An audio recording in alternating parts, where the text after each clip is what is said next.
Hey folks, David Stewart here. So, every once in a long while, you get a chance to sort of take a step back and view everything that's going on, the entire political landscape, and view all the things that are happening and all the things that are being shown to you. And you get to understand their real purpose because you can see the entire landscape, rather than the purpose that's sort of presented to you as what their purpose is supposed to be. You get to kind of pull that veil off the Wizard of Oz and see things as they really are.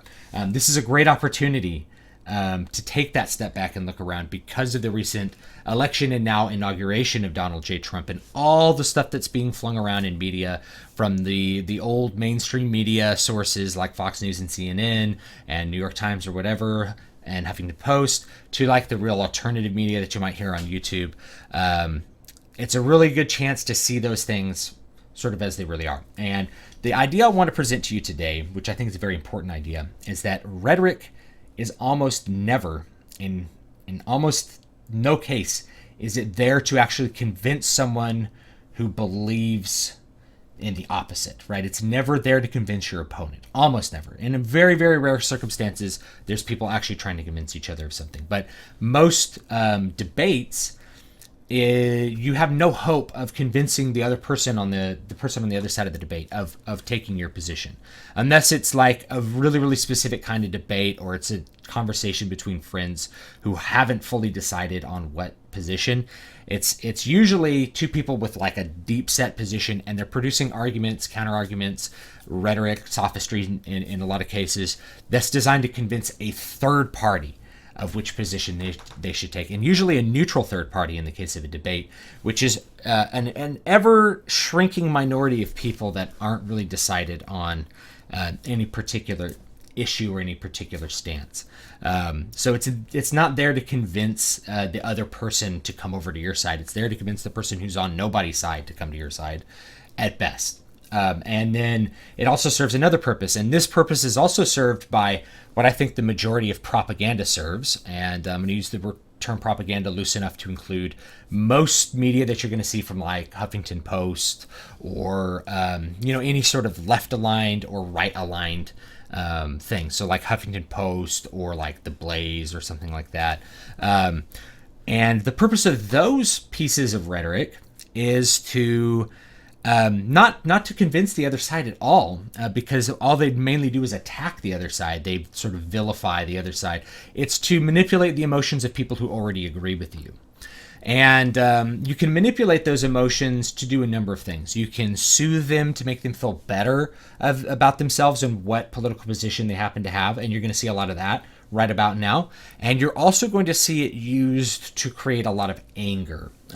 So anger is a really, really useful emotion, sort of metapolitically, because if you can get a large number of people angry, you can direct their action towards really, really specific ends. So you had this like giant like women's march. That's the result of that propaganda pushing people to do like one particular action, even though the action is not like a violent action in most cases. It's there to manipulate people that already agree with you. And those people are not marching to convince anyone else. That purpose of that march isn't for women who already aren't on that side to suddenly be like on that side, or men who aren't on that side to suddenly like see things on that other side. It's just there to create more emotion within the side that's already agreed on. Emotion of righteousness. It's just sort of like, firm up that bottom level of your political base, right? So it's beginning already, and that's going to, carry over into whatever political cycles we're going to see over the next 4 to 8 years.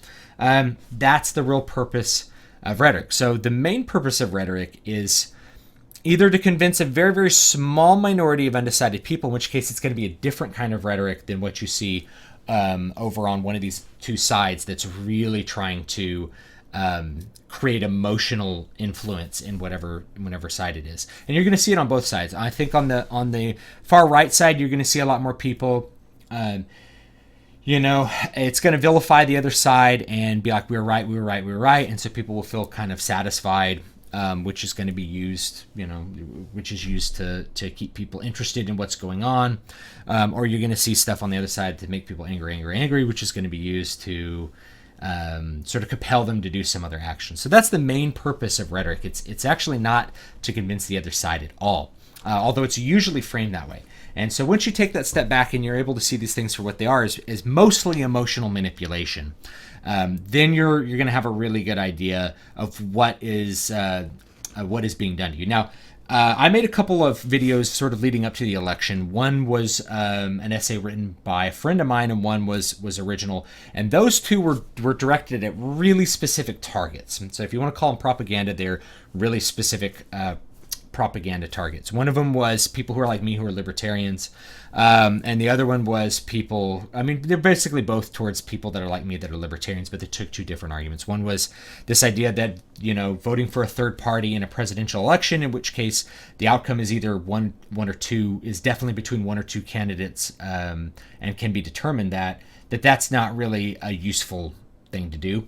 And the other one was that, you have to be able to ally yourself with what's closer to your, political perspective than what's further away. So even if you don't like Donald Trump that much, he's closer to you than Hillary Clinton. It's like you have to make your friends, the enemy of my enemy is my friend. Those are the people that I need to make a political alliance with. So those two were like really, really directed at very, very specific people. So even there, I'm not trying to convince Democrats to not vote for Hillary Clinton.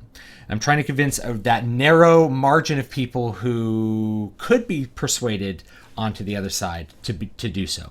And so that's an example of political rhetoric that adheres to exactly what I said. So you take a step back, and it's not like I'm not doing this, right? I'm part of this. I'm part of this particular motion because that's the way that you win hearts and minds. Is you either do it little by little over time, or you get the people who are on the edge to just kind of slip over, right? So for me to convince someone who's way on the other side of the political spectrum might take years, and it might not be me at all. It might be a whole bunch of other life events that they experience, and I happen to be around to continue presenting arguments from my side, and eventually they slowly work their way closer to the middle. But if you want stuff that's like right before an election, you're going to do what I did, which is to be like, okay, who's like right on the edge and is probably going to vote for Gary Johnson? It's like, vote for Trump. I think you should do this, right? That's who I'm targeting with that. So it's not like I'm by letting you in on the game, by like saying, hey, I'm the Wizard of Oz. I'm not like saying, well, I don't ever do this. It's like, no, we all do it, because the goal is to convince people. If you have a belief in your heart, when you believe that something's right, your goal is to convince as many people as possible to do that correct thing. If you have really arrived at that conclusion, that's why debates, like almost nobody moves, is because both those people have arrived at that conclusion through probably a long process. Either they came through it through a long logical process and a lot of thought, or in some cases they might have a position because they're incredibly traumatized, or they have some kind of incredibly strong emotional tie to that, which is really hard to break. I'm not trying to like say that it's, oh, people who don't agree with me, they're doing it because of emotions. Like it's really hard to convince someone to not feel an emotion about something. So in those debates, it's really rare that anyone's going to change their position. But for that little narrow minority, you're trying to get them to just kind of go on the other side. And that's sort of the best that you can hope with most directed rhetoric. Otherwise, it's a long term of like slowly introducing ideas or anything like that. So anyway, I thought I'd let you in on that little bit of meta politics. Let me know what you think down below. I really appreciate you watching. Don't forget to like, comment, and subscribe. Buy my lovely book if you wish to buy a book. I like to be a salesman for my stuff. And I really do appreciate all the wonderful feedback you guys give me all the time, and the great debates that are always happening. So have a great one, and I will see you all next time.